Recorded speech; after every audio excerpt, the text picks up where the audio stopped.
देखो, इससे पहले हमने पहले वीडियो में पार्टनरशिप, उसकी प्रकृति, दूसरे वीडियो में पार्टनरशिप डीड, साझेदारी संलेख, इसके बारे में पढ़ा। अब इसे आगे पढ़ते हैं। देखो, टेस्ट योर अंडरस्टैंडिंग। स्वयं के परीक्षण के लिए इसमें दिया, देखो, Mohan and Shyam are partners uniform state whether the claim is valid if the partnership agreement is silent in the following agreement।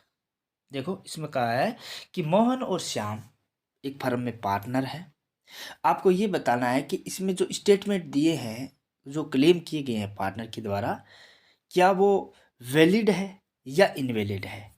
Partnership agreement में इन क्लेम स्टेटमेंट के बारे में कुछ भी नहीं लिखा है। तो बताना है कि अब ये जो स्टेटमेंट दिए हुए हैं क्या सही है या गलत है। देखो, इसमें लिखा है कि Mohan is an active partner. Mohan firm में एक्टिव पार्टनर है। He wants A salary of ₹10,000 per year. वो चाहता है कि उसको सालाना 10,000 रुपये की सैलरी मिले, जबकि पार्टनरशिप डीड में इस बारे में कुछ भी नहीं लिखा है। ठीक है, तो हमने पढ़ा था कि जब पार्टनरशिप डीड में स्पेशली कुछ भी नहीं लिखा हो तो इंडियन पार्टनरशिप एक्ट 1932 के तहत साझेदार को सैलरी नहीं दी जाएगी। तो ये जो इसका आंसर होगा, ये स्टेटमेंट, ये जो क्लेम है वो इनवैलिड है, वैलिड नहीं है। क्यों? कि in the absence of partnership agreement, यानी पार्टनरशिप एग्रीमेंट के अनुपस्थिति में या पार्टनरशिप एग्रीमेंट में जब कुछ भी ना कहा गया हो तो नो इंटरेस्ट ऑन कैपिटल, न तो पूंजी पर ब्याज मिलता है, नो इंटरेस्ट ऑन ड्रॉविंग्स, न आहरण पर ब्याज दिया जाता है, न नो सैलरी, न पार्टनर को सैलरी दी जाती है, नो कमीशन, न पार्टनर को कोई कमीशन दिया जाता है, is to be paid to the partnership. ठीक है, जब एग्रीमेंट में नहीं लिखा हो तो इंडियन पार्टनरशिप एक्ट 1932 के तहत न तो पूंजी पर ब्याज दिया जाएगा, न आहरण पर ब्याज दिया जाएगा, न पार्टनर को सैलरी सीधे, न कमीशन। सिर्फ अगर पार्टनर ने कोई लोन दिया फर्म को तो उस पर ब्याज मिलता है, वो भी 6% तक। इससे ज़्यादा की रेट से आप उसको ब्याज नहीं दे सकते। देखो, Shyam had advance a loan to the firm, he claims interest at 10% annum. Firm को लोन दिया है और वो चाहता है कि उसको 10% की दर से ब्याज मिले, जबकि पार्टनरशिप एग्रीमेंट में कुछ भी नहीं लिखा है। तो ये स्टेटमेंट भी इनवैलिड होगा, इसलिए कि उसको ब्याज तो मिलेगा लेकिन 10% नहीं, 6% की रेट से मिलेगा। देखो, interest on capital, interest on partner loan is to be allowed at 6% per annum. 2 number में देखो, state whether the following statements are true और फॉल्स। आपको ये बताना है कि ये जो स्टेटमेंट दिए हुए हैं क्या ये सही है या गलत है। देखो, valid partnership can be formatted even without a written agreement between the partnership. Even without a, कहने का मतलब है कि बिना लिखित एग्रीमेंट के भी एक वैलिड पार्टनरशिप हो सकती है। तो हमने देखा था कि पार्टनरशिप एग्रीमेंट है वो लिखित में हो या मौखिक में हो, वैलिड है, तो ये सही है। ठीक है, दूसरी बात देखो, 2 नंबर पर देखो, each partner caring on the business is the principal as well the as the agent for all the other partner. यानी प्रत्येक पार्टनर जो है वो प्रमुख होने के साथ साथ, यानी बिजनेस को चलाने के लिए अपने आप में एक प्रमुख होने के साथ साथ दूसरे पार्टनरों के प्रति वो एक एजेंट भी है।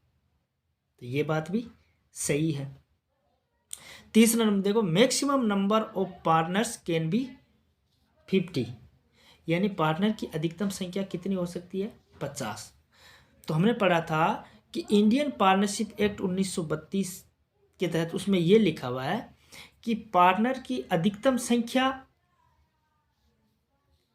100 हो सकती है। बाकी अधिकतम संख्या निश्चित कौन करता है? केंद्र सरकार। ये निश्चित करने का अधिकार केंद्र सरकार को है लेकिन निश्चित कितनी करे, 100 से ज़्यादा निश्चित नहीं करनी चाहिए। ठीक है, तो अभी केंद्र सरकार ने 50 तक निश्चित कर रखी है, तो ये भी सही है। अभी वर्तमान में केंद्र सरकार द्वारा मैक्सिमम नंबर ऑफ पार्टनर्स की संख्या कितनी है, 50। ये बात भी सही है। Method of settlement 4 number point में लिखा है, method of settlement of dispute among the partners cannot be part of the partnership deed. यानी जब पार्टनरों के बीच में कोई विवाद हो जाए तो उसका निपटारा कैसे करना है, ये विधि, ये निपटारण करने की विधि जो है वो पार्टनरशिप डीड का भाग नहीं है, ये कह रहा है।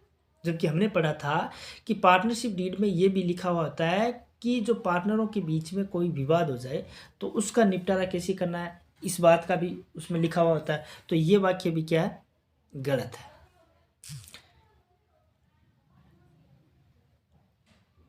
If the deed is silent, interest at the rate of 6% per annum would be charged on the drawings made by partner।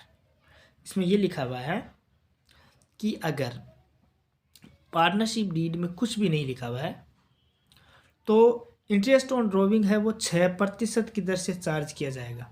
नहीं, ये भी गलत है। हमने पढ़ा था कि अगर पार्टनरशिप डीड में कुछ भी नहीं लिखा हुआ है तो न तो पार्टनर को सैलरी मिलती, न पार्टनर को कमीशन दिया जाएगा, न पूंजी पर ब्याज दिया जाएगा, न आहरण पर ब्याज दिया जाएगा।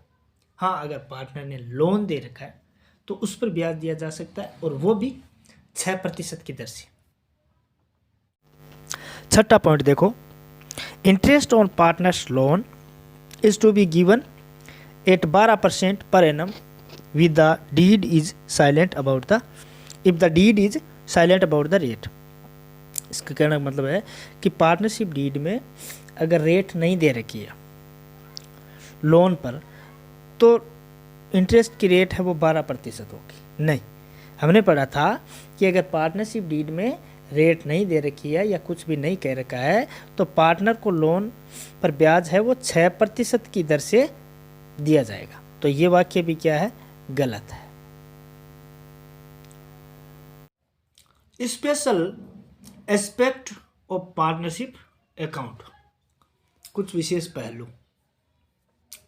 Accounting treatment of partnership firm is similar to that of a sole proprietorship business with the exception of the following aspect. ठीक है, मतलब ये हुआ कि हिसाब किताब राखण का एकल स्वामित्व का और इसका लगभग सेम ही पैटर्न है, सिर्फ इन बातों को छोड़कर बाकी अकाउंटिंग फॉर्मेट सेम ही है। देखो, maintenance of partners capital account, partner की पूंजी खाता बांको हिसाब किताब रखनो। डिस्ट्रीब्यूशन ऑफ प्रॉफिट और लॉस अमंग द पार्टनर, जो लाभ होगा उसको बांटना।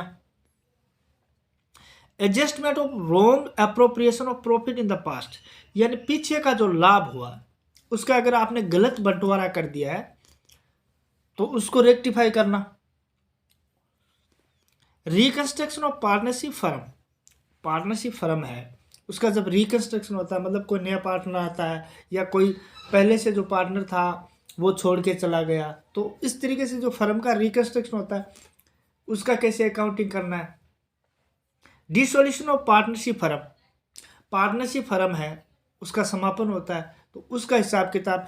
ये 5-6 मैटर ऐसे हैं, ये एकल स्वामित्व से भिन्न टाइप के हैं, तो इन चीज़ों को समझाया गया है। तो ये जो फर्स्ट सेकंड थर्ड 3 मैटर इस अध्याय में इस पाठ में समझाए गए हैं, और आगे के ये 2 मैटर है वो आगे के पाठों में समझाया गया है।